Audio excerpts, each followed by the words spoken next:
inside scoop on it right here on the Alex Jones Show. Thanks to Alex himself. Thanks to Paul Joseph Watson, who joined us in the last hour and is working on another story that will be posted at the top of this hour. In other words, just about an hour from now, we intend to have Paul Watson back on here to give us further analysis of the situation. And also Dr. Steve Pieczenik joined us, as you just heard, if you were with us in the last segment. We have a false flag pretext for war in the Middle East. This is now being uncovered. This false flag operation having been formulated apparently by the Obama administration. We don't know exactly which operatives inside it, but as Dr. Pieczenik alluded to, we suspect Attorney General Holder may have a hand in this, as he has with Operation Fast and Furious, the illegal operation to ship guns into Mexico and put them into the hands of drug dealers there. The FBI is suspected of being involved, although, of course, there are good agents in the FBI. There are rogue agents in the FBI. There may be some warring factions within the FBI itself, just as within the CIA itself, who are trying to vie for top position right now and do the right thing for America rather than getting us dragged into another war in the Middle East. We're going to continue to cover this story right here for the next 2 hours here on the Alex Jones Show. I do have other guests lined up who are going to be joining us who are scheduled for today. So we are going to be talking to them, but we will be coming back to this story. And if there's any breaking news that happens in the next 2 hours, we will go right to it immediately, interrupting any guests who may be joining us. So if you are listening to this right now, don't turn your dial. You're going to get the best breaking news right here today on this extraordinary situation, which involved a false flag plot to have a used car salesman in Texas apparently try to assassinate a Saudi ambassador in the United States as a pretext for war. Again, Israel, according to Alex here, as he explained earlier, Israel may be just weeks away from launching a war, launching an attack on Iran. And this attempted assassination attempt, which is being described by the mainstream media as a real thing, but we believe is a false flag attack, may be the pretext for justification of all of that. Now, there's a lot more, let's say, aftermath to this that you need to know about. And we're going to be analyzing that and giving you some information about what you can expect to happen if an attack is launched on Iran. What's going to happen to oil prices? What's going to happen to gold prices? What's going to happen in the presidential elections in the United States if Obama is positioned up as a war hero in much the same way that former President George W. Bush was positioned in the aftermath of 9/11? There are some very serious implications to all of this.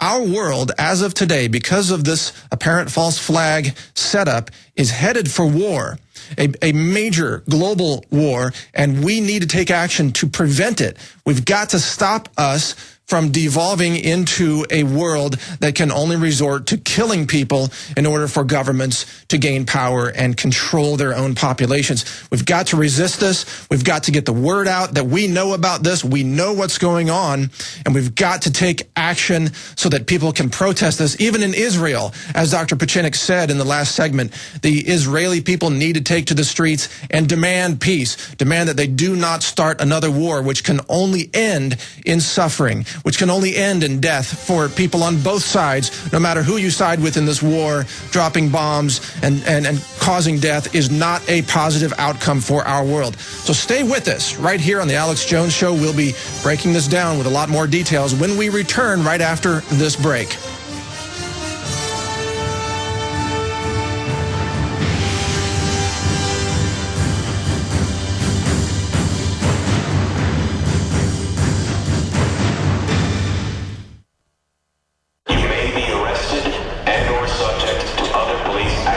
Tyranny is here. The grim future foretold in 1984 has become reality. It really says that the state is God. The United States is now recognized globally as one of the most oppressive police states on Earth.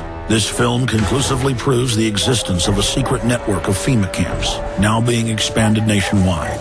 This documentary exposes how the continuity of government program has established an all-powerful shadow state. Police State 4 chronicles the sickening depths to which our republic has fallen. Prepare to enter the secretive world of emergency dictatorship, body scanners, sound cannons, citizen spies, stage terror, and cameras on every street corner. It's only the beginning of the New World Order's hellish plan. The police state isn't coming. It's here. Secure your copy today at Infowars.com or see it online in the highest quality at PrisonPlanet.tv.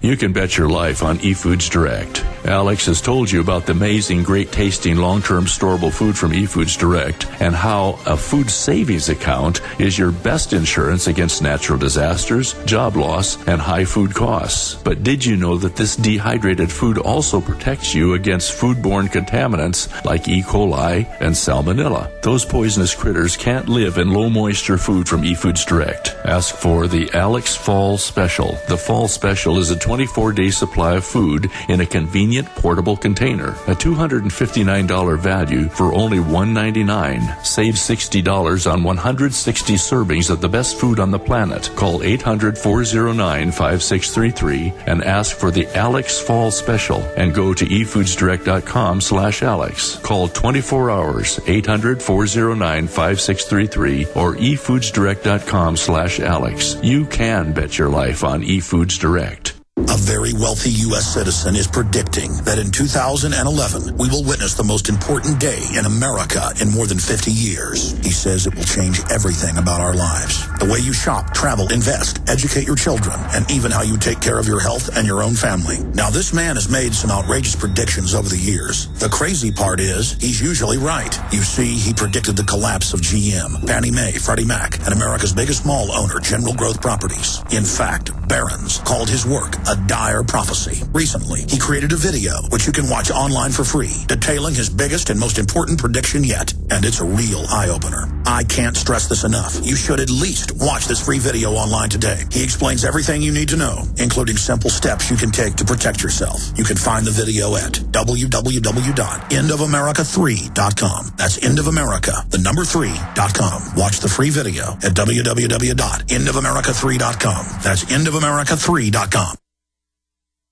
He's the T-Rex of political talk. Alex Jones on the GCN Radio Network.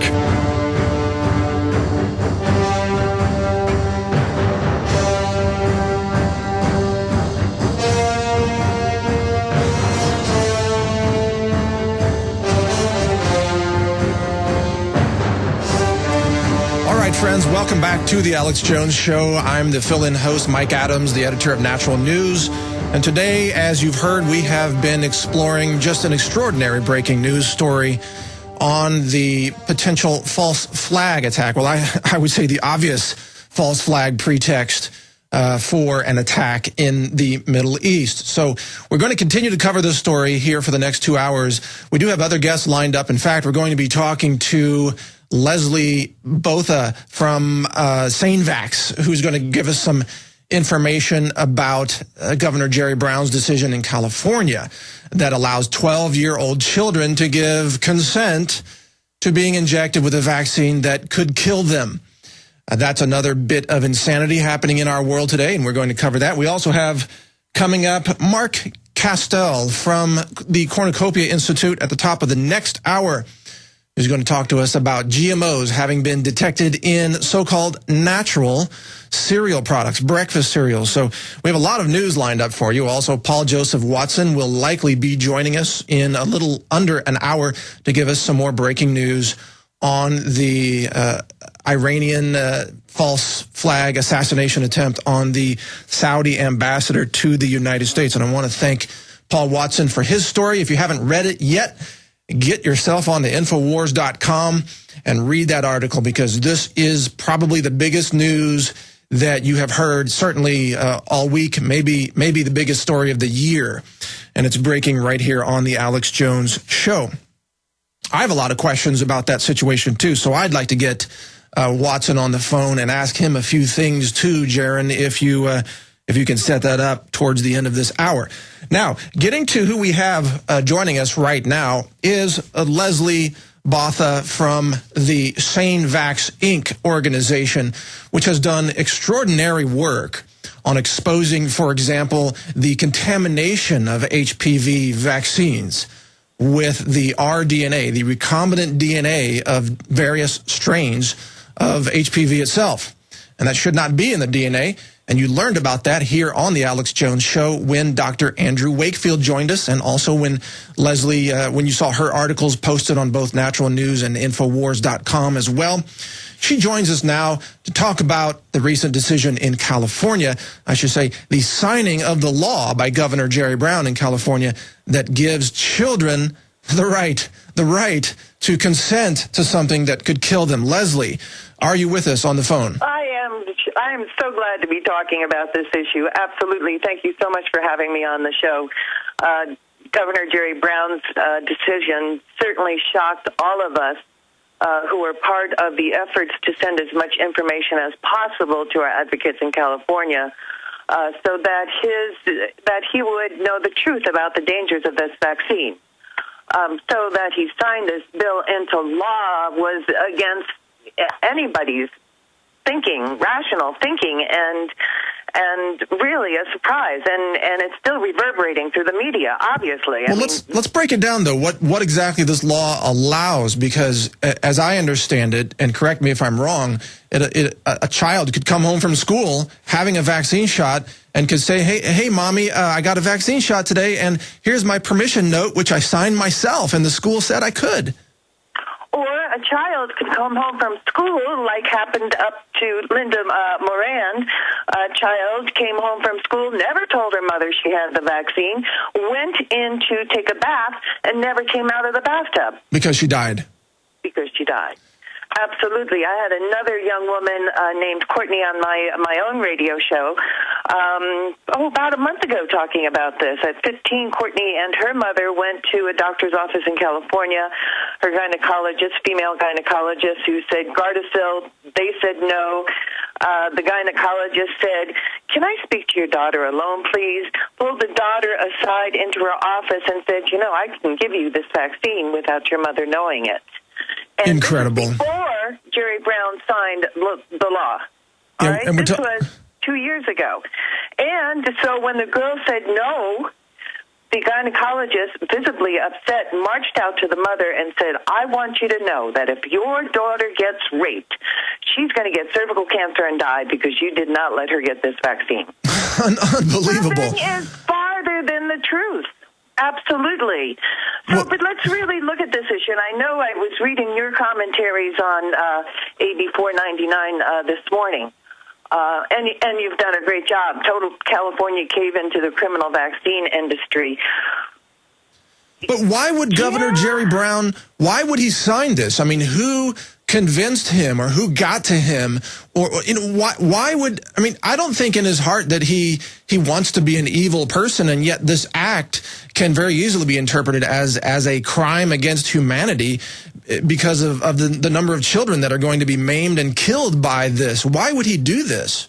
Or is it really an act? Well, it is an act against humanity, yes. However, if he did not sign this bill, Gardasil would not be in the news again this week. I wouldn't be on the Alex Jones Show. I wouldn't be on Robert Scott Bell's show, and I wouldn't be on a radio station out of New York tonight talking about this issue.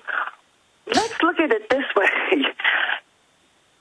Let's tie it in with what Michelle Bachmann did, all right, a month ago. Right, with Perry. At the Republican debate. She shocked everybody when she brought up Gardasil and said, "I wouldn't get this vaccine for my kids, for her daughters," and calling it a potentially dangerous vaccine. What if Governor Jerry Brown, who I happen to be a fan of, for the first time he was governor back in the 70s and thought he did a great job and stood up for the people, what if Governor Jerry Brown was under so much pressure by his state legislature, by the pharmaceutical companies, who we know lobby the heck out of everybody. Sure. And signed this bill to bring attention to what is going on. What do you mean? He's not going to run for president. You even said that in your comments. Right. This is the closing chapter of his political career, almost certainly, and what a very long political career as well. But are you suggesting that he did this on purpose to show how ridiculous it is, so that there